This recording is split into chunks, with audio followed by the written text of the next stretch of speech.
Good evening, everyone. This is Bob Gumbs with the Concerned Forum. And let me say at the beginning, if you could do me the great honor when you see me on YouTube, to just check the little box. If you like it, fine. But at least give me the opportunity to say what I have to say. Thank you. I hope everyone's doing well this evening. And I'd like to start off by saying something that I came across a few weeks ago, and it really impressed me. And it says, if a nation expects to be ignorant and free in a state of civilization, it expects what never was and never will be. Wonder who said that? Huh? This chap by the name of Thomas Jefferson. Uh, so much for the commentary of civic knowledge in our public education system of today. I think that not only do our kids need to learn that, we got a whole bunch of adults out here in this country, in America, that need to learn that. It's funny. Now, what's his name? The vice president? What's that boy's name? Vance? Interesting. Oh. This guy says that, well, he admits housing and food have gone sky high. But he blames Joe Biden. Now, what is this now? September? Okay, September 29th, 2025. Now, Uncle Joe has been out of office now for about, what's that? Okay, January, February, March, April, May, June, July, August, September. Oh my goodness, how time flies. So, Joe has been out of there since about, what, 10 months? Might as well say almost a damn year. And yet we have the vice president, Vance, and he's still crying about Joe Biden. Well, damn, if you look at the facts and the statistics, give me a month now. I won't say December. Let's be fair. October of 2024, before the election. How many of you out there had a job in October of 2024? How many of you had farms out there that you own? That you're in family farm, family business in October of 2024. How many of you folks living in rural America, even though it might have taken you quite some time to get there, but you had a hospital that you could go to, or a nursing home where you could put Mima in, right? You had all of that, excuse me, before Trump came into the White House. You ain't got it now. So, being a rational, logical, halfway educated human being, what should that tell you? If a woman has a male companion that literally beats the crap out of her every other day, And then she comes across a guy that's, decent, charitable, you know, doesn't put his hands where they don't belong, when they're not wanted. Who, who's the better mate? Now, see, that's a trick question because we know, unfortunately, many times, unfortunately, spouses, male and female, sometimes they tend to stick with the abuser. Okay? I I get the impression that a lot of times, many Americans nowadays, they're like people that want to stay, that they're stuck with the abusive spouse, right? And because this country is literally, for working class people, this country is literally kicking their ass. And I'm just wondering when people are going to wake up to that fact. Now, I'm going to start off talking about this whole white nationalist thing because it's important. Because I believe America could go on to do such great things, marvelous, wonderful things, but we have certain impediments. And our politicians, too many of them don't like to talk about it, but I ain't a politician. I'm just a guy, right? And I speak my mind, what little mind I have left. And I say, studying American history, that seems to be the core of our problems. And, you look at this whole trade madness that Trump has started, and to me, it seems that his ire is against the BRICS. And what are the BRICS? BRICS are basically non-white people, non-white countries that are trying to find their place in the 21st century. This ain't like the old days, 1800s, you can just go in there and you gunboat diplomacy and, steal the resources of other people. It's a whole different time now. And Trump and MAGA and their minions, they don't seem to be able to adjust to that. Trump and his gang, basically, they have this idea that somehow they're superior to over 2/3 of the people that live on this planet. Now, I ain't no economist, okay? I was lucky between my military time and trying to study and dealing with personal issues. I was able to get an associate's degree, a bachelor's degree, and I don't know how many semesters did I do for my master's, about 3 or 4. So, I tell you all this because of the fact I want you to know I'm not claiming to be a scholar, all right? I would like to be one, but, life, it rolls, the dice come up differently for everyone, okay? But I do have an above 6th grade reading level, okay? And I know I'm getting older, but I can still think a little bit. And my reading of history tells me that what Trump and his gang are trying to do, they're trying to regress. They're trying to go backwards, okay? That's their problem with China. China is a non-European, or you could say non-white nation, and they have, they pulled something, the same thing, almost like what Japan did in the 19th, going into the early 20th century, right? They literally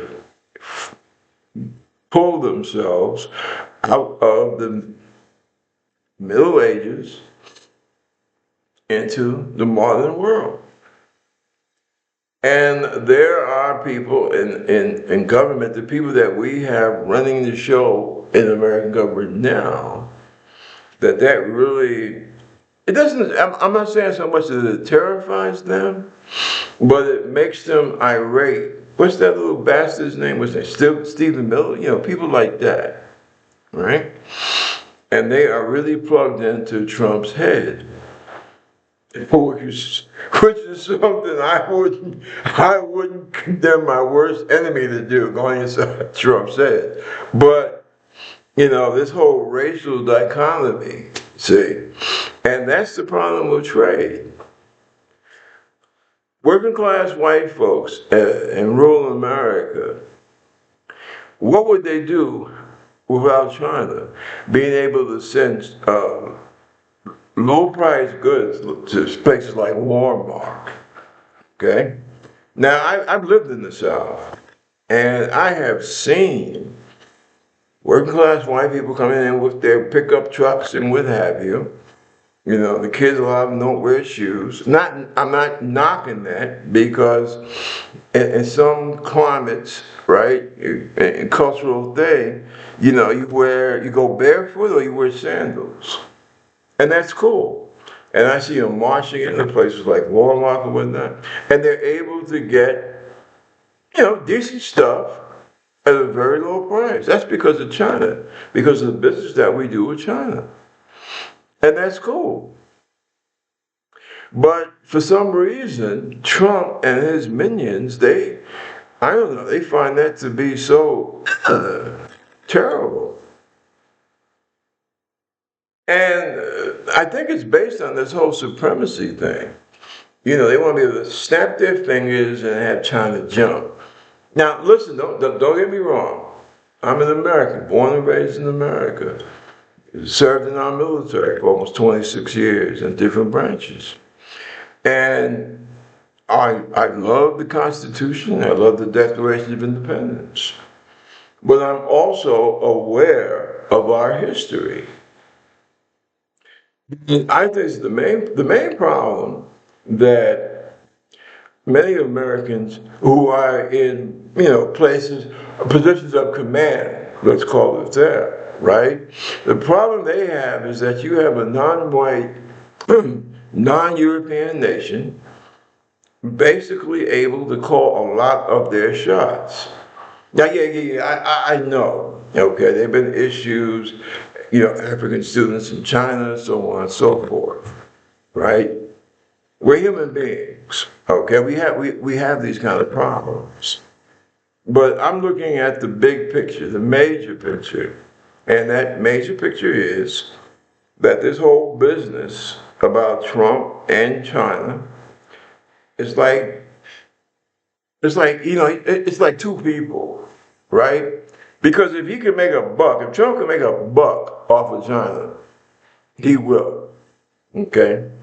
But by the same token, he wants to be he wants to be dominant. The United States, with the present administration that we have now, they want to dominate everything, right? Why is he trying to punish Brazil, right?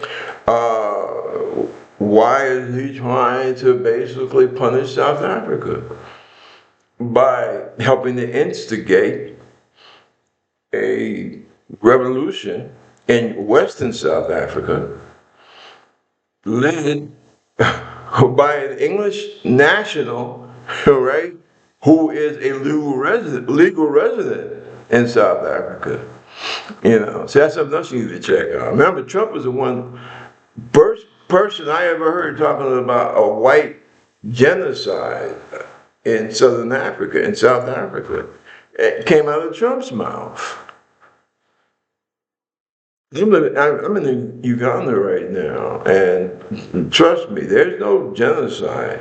When you have a genocide, you have people climbing fences, you know, screw national borders. I'm scared. I'm going where I can be safe. And you don't have that, okay, in Southern Africa. I know, because Uganda is kind of like a crossroads for Southern Africa, Northern Africa, Europe, and Asia, right? It ain't happening. But Trump wants to make people think that it's happening, see?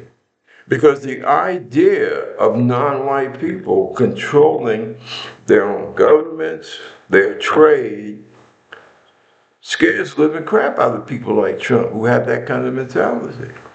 And see, unfortunately, these are the people that we have in America now controlling what our government does, right? Now, we look at the farmers, right? American farmers. Listen, I don't want to be the type of person saying, yeah, well, I told you not to vote for this clown and you did it anyway. So now that your life is in the toilet, I'm going to stand up and laugh at you. The human part, yeah, I mean, come on, man, let's stop bullshitting. We like people when we see them getting what they deserve, right? But by the same token, that's not going to do America any good. That's not going to do our country any good. Now, these farmers, because they did their harvest with great difficulty, because all their help has either been deported or they have ran away, right, to avoid being deported. But, those that have been able to put a crop together and did their harvest, they have no place to sell, right? That means that all that stuff that they grew and everything is going to just lay out in the fields and rot. So they want to get a bailout from the United States government. Now, to me, that sounds a bit socialistic, by the way. But when these people voted, they got all caught up in this thing about, no, but we can't vote for Harris. She's a commie. She's a socialist. She'll bring in all that socialist stuff and which let's be real. Man, you didn't vote for the woman because of the fact she's a black Asian chick, okay? That's all there is to it. All right? No bullshitting around, please. But you made your choice. That's what democracy is all about. That we have a choice to choose our leaders. You chose the guy that told you up front he was gonna rip your world apart. The whole thing about trade and selling stuff to China and this place and that. He told you he was gonna screw that up. He told you that like in Nebraska, right? He told you all them Latino folks that you have working your fields, they was gonna get rid of them. He told you that, and you voted for him anyway. So now that your whole working farm life is a disaster, you want the government, right? You want the government to help you. Well, I tell you, I'm kind of at a crossroads about that. What about all these college students with these stupid ass college loans, right? What about the cities, right? The cities in America have deserved the Marshall Plan for the last 40 years. Ain't seen that happen. So I tell you what, old McDonald on the farm, maybe if you start supporting things, progressive things, that will look out for us, college folks and city folks, uh, hospital care and stuff like that, maybe we'll support you. Hmm? I mean, that sounds fair, right? One hand I always was taught one hand washes the other. Makes sense to me. I mean, believe me,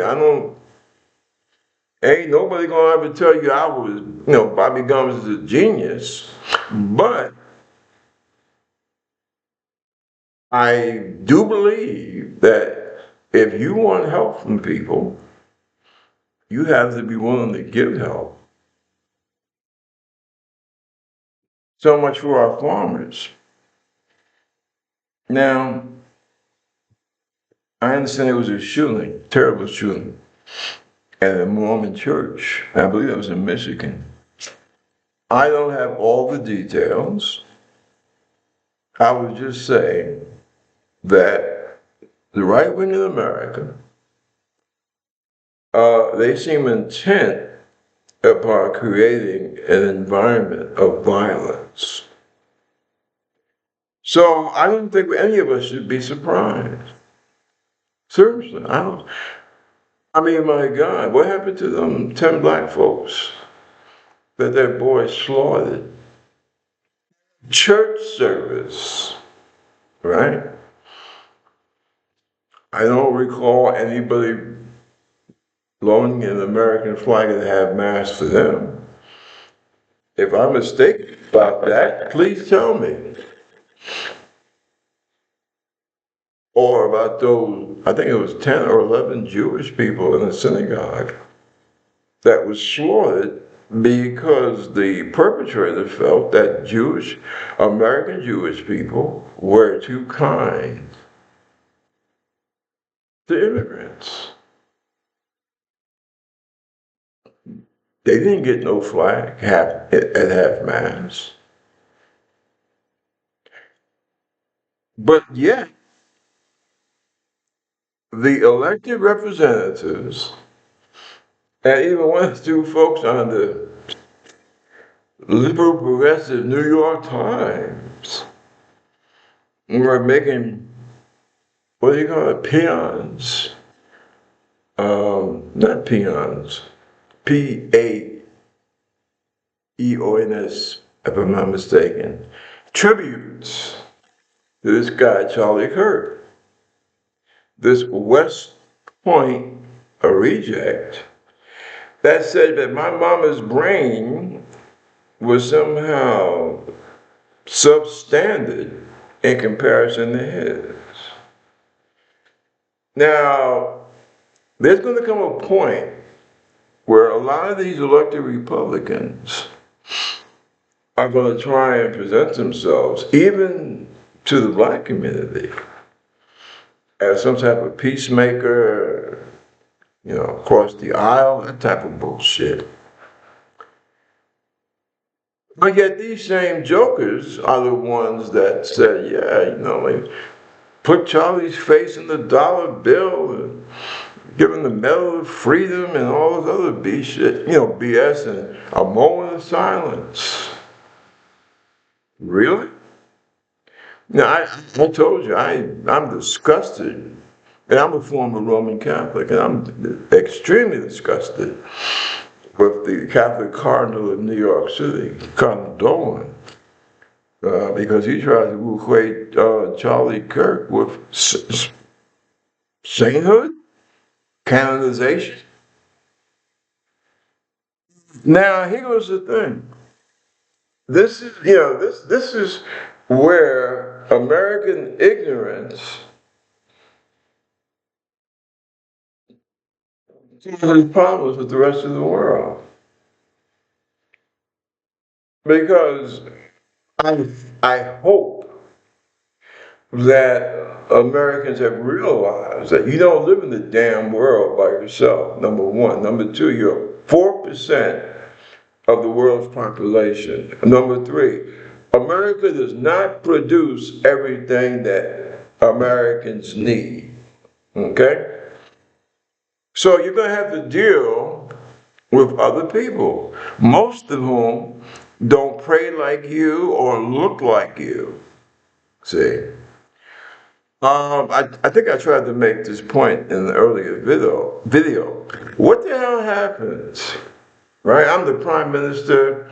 Let's, because I don't want to get anybody in trouble. So let's give it a mythical African name. I'm the prime minister of Utongo, right? America sent some clowns over to try and, talk about military coordination against terrorists. They want to talk about, taking some of our mineral resources. We got, let me give it a name. We got titanium here, right? And titanium does wonderful things in a high-tech industrialized economy. And we got it in abundance, and America wants it, right? So, American folks come over, we dine them, we take pictures together and all this other good crap, right? So now, after all the photographers and the flunkies, they're out of the room, we're sitting at the table, right? Prime Minister of, what did I give the name of the country? Or Tonga, whatever, right? And I'm talking to the American ambassador or trade rep or whatever, right? Now, how am I supposed to feel? And what am I supposed to think as the head of an African nation? I am dealing with what supposedly is a superpower, right? And, I know that the government of this guy, they put their flags at half-mast for a guy who was assassinated, who said that I'm not totally human. Think about that now for a moment. Just think about that. That my, how you want to put it, my brothers and sisters, my cousins, who were stripped away, taken away from my continent, um, and they're over there in America, and that these folks, my people, genetically the whole bit, the country that they live in practically is worshiping a guy that said that people who look like them were not entitled to emancipation, right? We're not entitled to be able to vote wherever they wanted to live in that country, right? The women of those people had a brain capacity that was inferior to a white male. They have an immigration policy which seems to want to discourage not just African people, but dark people in general from coming into their country. Now remember that I'm the prime minister, or I'm the prime minister's boy, right? I'm the prime minister's guy who handles, trade relations and stuff, right? And I know all this. And I'm just wondering, how do you think the African cat, right? How do you think he's going to feel? How would you feel, right? And on top of that, the head of the country that sent this guy to my African country, he believes that my country is a shithole. Now, he's already said this publicly, African shithole countries, remember that? And now they want to come over here and do, that, military type thing. Hey man, you give us a bunch of guys from your army and we'll put them in West Point or Annapolis or what's that joint down there in Georgia? I can't think of it now. There's a base in I think it was Georgia where we trained a lot of troops from the so-called third world, right? To help in the fight against communism, terrorism, whatever. And we really need your mineral, right? Now, I don't know. I mean, look, I ain't going to try and speak for no African country, okay? Yeah, I'm a part of Africa, okay? About maybe 4 or 5 generations, 6 generations, 7 generations back. My father was from the American Virgin Islands, which used to be a big slave depot. My mom was from Virginia. Her part of the family been there since the 1680s.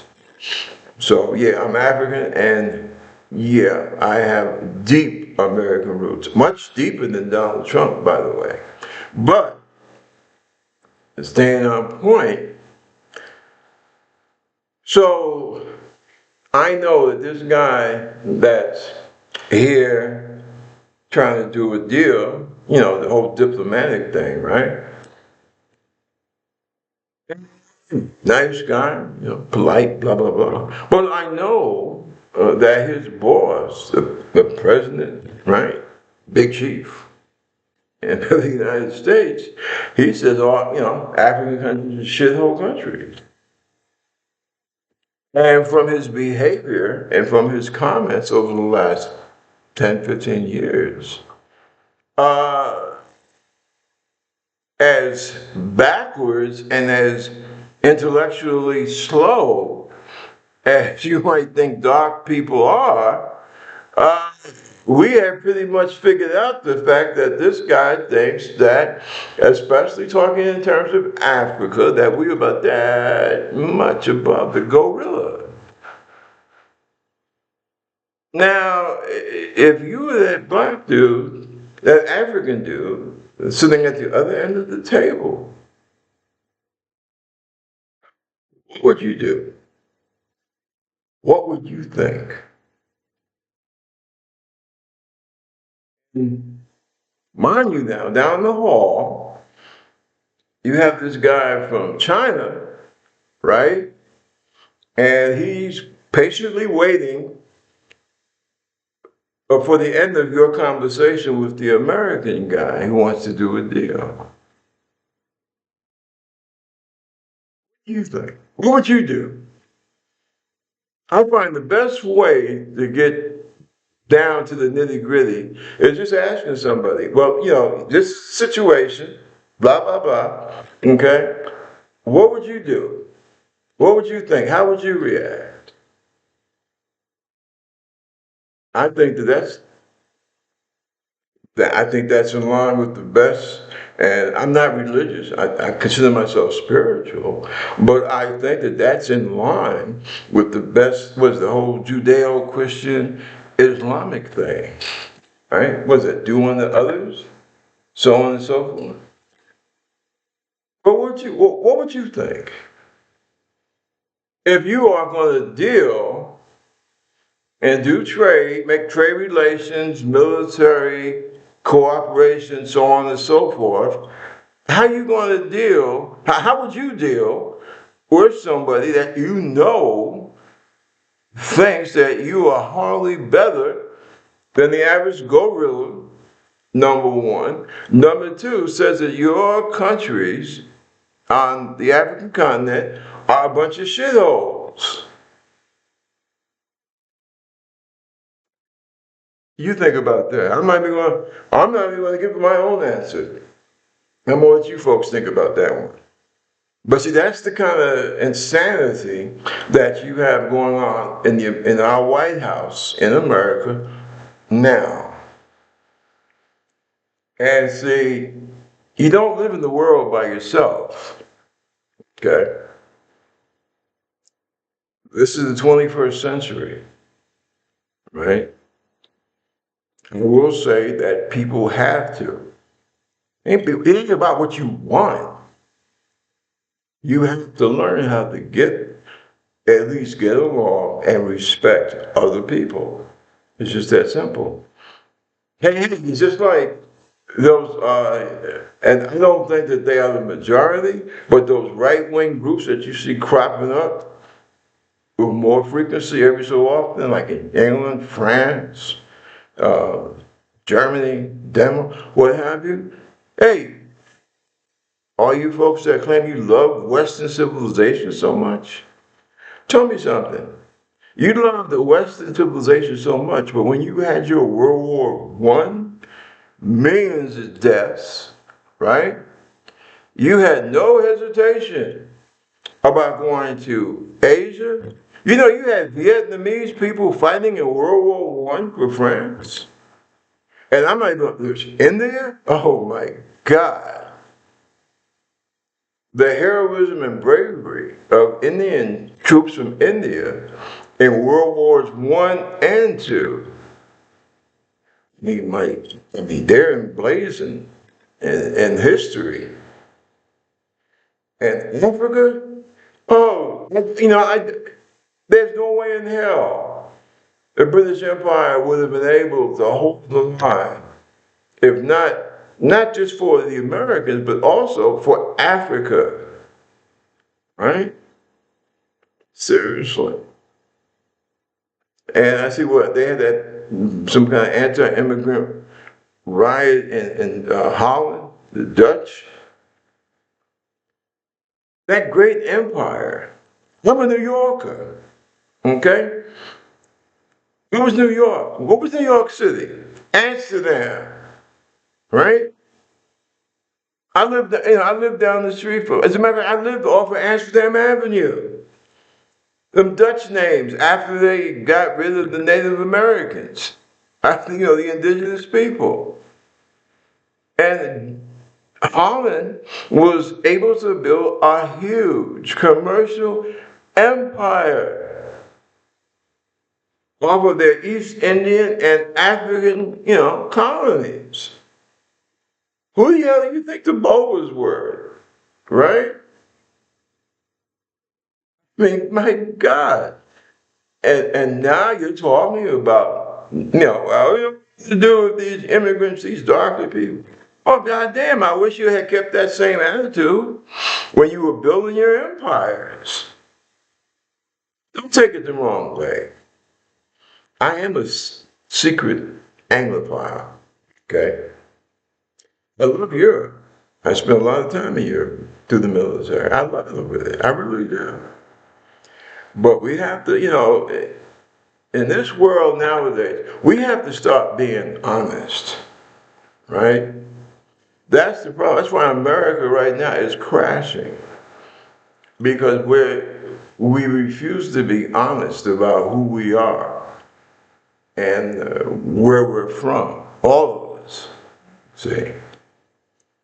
Mom was right. Honesty is the best policy.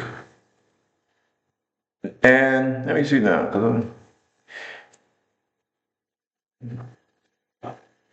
My old professor at CUNY, to the University of New York, I mean, he would be so pissed at me. I've always taken lousy notes. So, what else I want to talk about? Oh, black sambos, right? Mm. Excuse me. That is really an American thing. Black sambos. Why do we call them black sambos? We used to use that term Uncle Tom.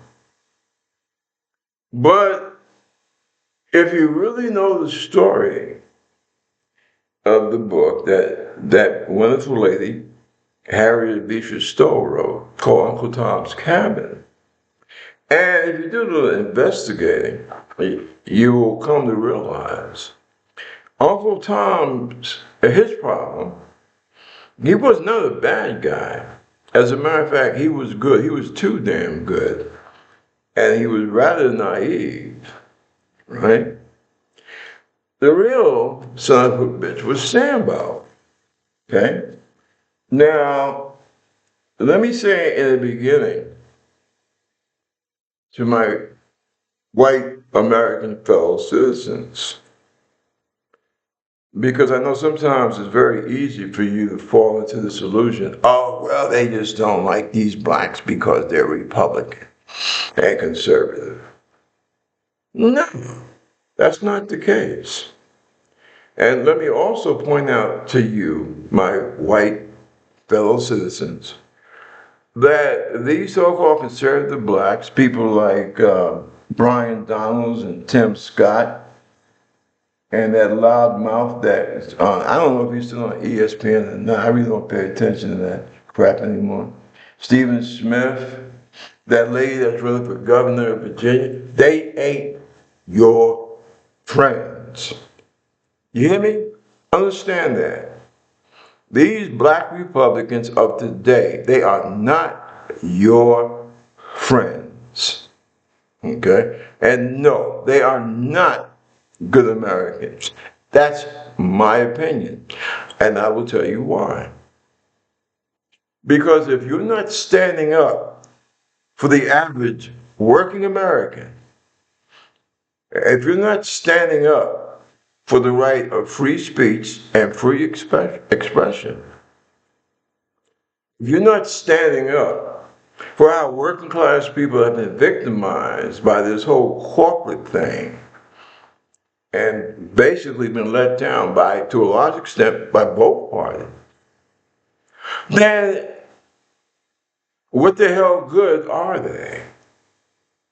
If you're not willing to listen to people that basically say, well, look, we're going to teach the history of America, the real history, the whole story. The reason being, so that when people really know history, they have an opportunity to make sure the same mistakes are not repeated. If people are not saying that, right, they're not your friend. And see, I think that that's one of the things that the Republican Party has become very adept at over the last 10 years. You know who was a real Republican? Colin Powell. Okay? How do I know so much about the Republican Party? I grew up in a black Republican family in New York. My old man was the vice president of the Morningside Heights Republican Club, right there in Manhattan, a few blocks down from Columbia University. Ran for the assembly in Harlem. Didn't win, but he didn't do that bad either. Okay? My mom was an activist for the Republican Party. And both my parents were activists for the Civil Rights Movement. But that was the Republican Party of the 50s and 60s. What you need to understand is that people like Lee Atwater, what's his name, Kevin Phillips, people like that, what they did, they decided, and this was right after Nixon kept getting his butt kicked in the 60s, right?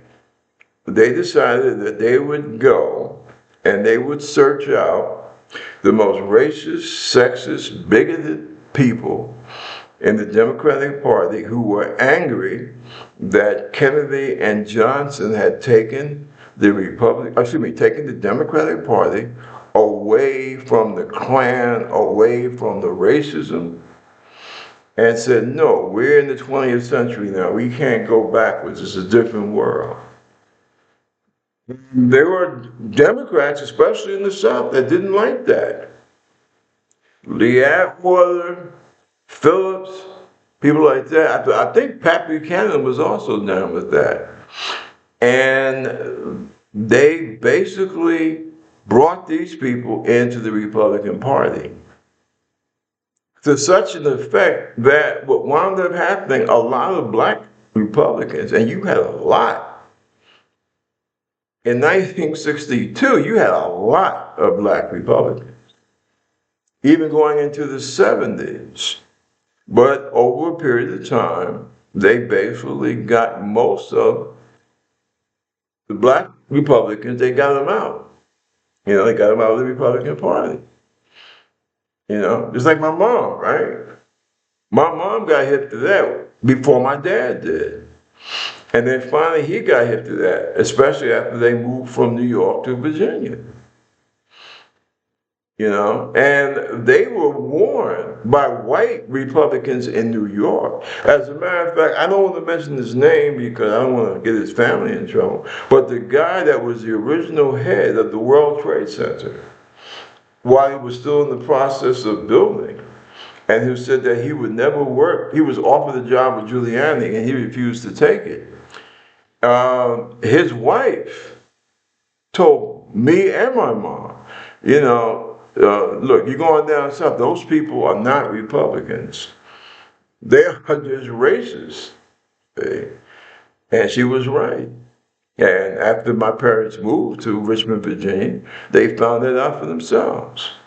I don't know, my mom wanted to go back to Richmond because she had remembered growing up how racist and segregated it was, and supposedly that had changed, and she wanted to go back in her later years to experience that change. So, mistake, my opinion, but, people are people. So that's why I don't need any Stephen Smith or Brian Donalds or Tim Scott to tell me about the Republican Party. And I claim expertise in very few things in my life. But the Republican Party, yeah, I'm an expert on that because I grew up in that party. Okay? And I've seen what has happened to it over the last 40, 50 years. When you are a member of the Republican Party of the day, whether you want to accept it or not, whether you want to realize it or not, you are joining a fascist outfit. Period. Am I saying that every Republican representative sitting in Congress is a fascist? I'm not saying that. What I am saying is that party, basically, that is their overall agenda. I know you have Republican senators and Republican representatives who have been Republicans and they are just caught up in that madness. Okay? It's hard to swim against the tide. I understand that. But I'm just telling you what the facts are. Remember, Lee Atwater especially was the one, he taught words out of his own mouth. He taught the Republican Party how to discriminate against blacks without saying the word nigger. And that's on video, that's on tape, that's real. Okay? But that's what they did. Seriously. And now you have a problem in that you got this guy Trump. Trump was a Democrat. But what he did, remember now, he's a real estate con guy. Always was. I've been following the family since I was 13 years old, right? So I know, just like everybody else, I'm nothing special about me. Every damn New Yorker over 60 knows all about Donald Trump. Now they can accept that, or they could ignore it, but they can't say that they don't know. I mean, this is the guy who didn't pay his workers. This is the guy that bankrupted whole cities. This was the guy that bankrupted himself, 6 times? And then wanted to try and get New York City to bail him out. This is Donald Trump. And as far as all the sexual innuendos, especially with underage gals and whatnot, I'm not the least bit surprised. Donald Trump paraded his lifestyle.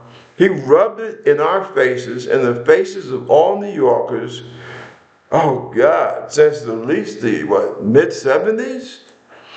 I've seen Trump in action at the discos. Only thing is, I winding up at Fort Dix, New Jersey, learning how to defend my country, and he had his daddy paid the doctor, 5 times to dodge the draft. So yeah, New Yorkers, we are familiar with Donald Trump. And you farmers out there in the so-called heartland, we warned you. We begged you. Don't trust this man. Don't vote for this man. And you didn't listen. Because Trump would, one thing he's good at, he's very good at people turning on each other. He did a job on the Latino community in this country. Well, you don't want the Democrats just a guy for them niggas, right? You're better than that. You are a family-oriented people. You don't need to vote Democratic like them black folks. And what does he do? As soon as he gets elected, he starts shipping Latino people out of the freaking country. Well, my grandma's been here for like 30 years. It's just a paperwork bullshit. That's okay. She's out of here. Well, what about my husband? What about my wife? Don't make no difference. And he sends these face mask stormtroopers to your communities to drag you out of your homes. And that's what he did for the Latino community. That's why you have a percentage of Latinos, especially those who are not originally, like from here, like Puerto Ricans, people of that nature, right? As opposed to Venezuelans, Colombians, what have you, who got burned. Because Latinos who are from like Puerto Rico, right? We know better. They know better. Okay? Older Dominicans, right? My father was from the American Virgin Islands, but his father was from Santo Domingo, and his mother was from Haiti, right? My mother was from Virginia. Her family goes back to the 1680s, being in Virginia. They built Thomas Jefferson's crib, Monticello. So by rights, I'm more of an American than Donald Trump. Definitely more of an American than his wife, right? But this is the thing about racism, Trump's got everybody, a lot of people thinking like the MAGA fools that, or dark people are not as a good American as you are. This is a 5-time draft dodger, a thief, right? A convicted criminal, a convicted sex offender, and he's talking about crime. We got to send the National Guard here and there because of crime. Hey, man, you are a fucking criminal. Pardon the F word, but you are a damn criminal sitting in the White House. And you're talking about crime? America, wake the hell up, for God's sake. If you want Nazism, if you want fascism, fine. Okay? But don't fool yourselves, please, for God's sake. I don't think there's anything as pathetic as looking at somebody who's been made a chump out of, made a sucker out of, trying to convince themselves that, yeah, well, this is for my benefit. Come on, man, it's time to grow up. It truly is. I understand that Adams has dropped out of the mayor's race. Woo, woo. Okay. Is that a good thing or a bad thing for Mondami? Mondami should be our next mayor. And I'm going to say something, and I love Mondami. I'm going to vote for him. But I think sometimes we come to a crossroads and people need to make a stand. If you want to choose Cuomo, this guy who's been bought and paid for by AIPAC, you have that right. If you want to vote for Mandami, somebody who really gives a damn about you and how you're living, and is going to try and alleviate the painful situation that we New Yorkers have, then you will vote for Mandami. It's really that simple, right? Doesn't require a whole, Columbia University PhD dissertation, right? It's about life.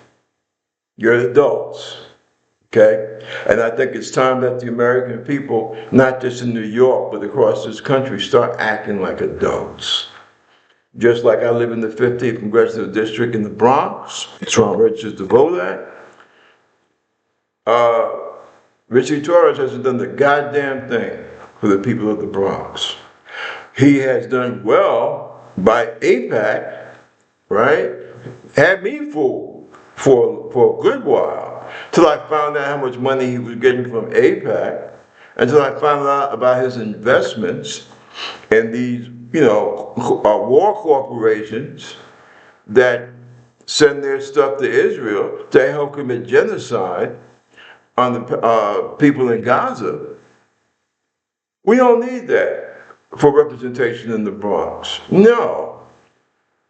And see, that's the problem with a lot of these mainstream elected Democrats and what is it, the DNC. It's time to get rid of dead wood. So if you can't put yourself in the position where you're going to be there for people in the 21st century moving forward, what the hell, what the freaking use are you? You got a president that's running wire with the National Guard, trying to turn the military into his own private police force. Where the hell are you? Why aren't you in front of DOD, right? You can say what you want to say about King, but at least King fought for people, all the people. And that's the problem we have with the mainstream Democratic Party today. And then they ask, why are these people going socialist? Why do they like, what's the name, Ocasio and Mandami, and now my man Jose Vega, right? Well, that's why. Because you haven't done a goddamn thing. And you need to show people you got the balls to go out there and fight. Real simple. And not just pocket money. See, the thing about the Republicans and the Democrats, Republicans are basically evil. You can see that by the platforms and by the things that they vote for, like that last big, beautiful bill, right? Democrats, they know what the right thing to do is. But most of the time, far too often, they don't go out there and fight for it. That's why, especially among younger voters, that's why our reputation is so low. Get people out there to fight for it, like that kid in Texas, right? Who looks like a preacher, but the words that come out of his mouth are the words that all Americans need to hear. That's what we need in the Democratic Party. And my time is up. So listen, I thank you for allowing me into your home, your living space, what have you. And we're in this together, like it or not. And the only way we're going to get out of this mess is together. And this is Bob Gums for the Concerned Forum. Take care of each other. Peace. And keep reading. Educate yourselves. Take care.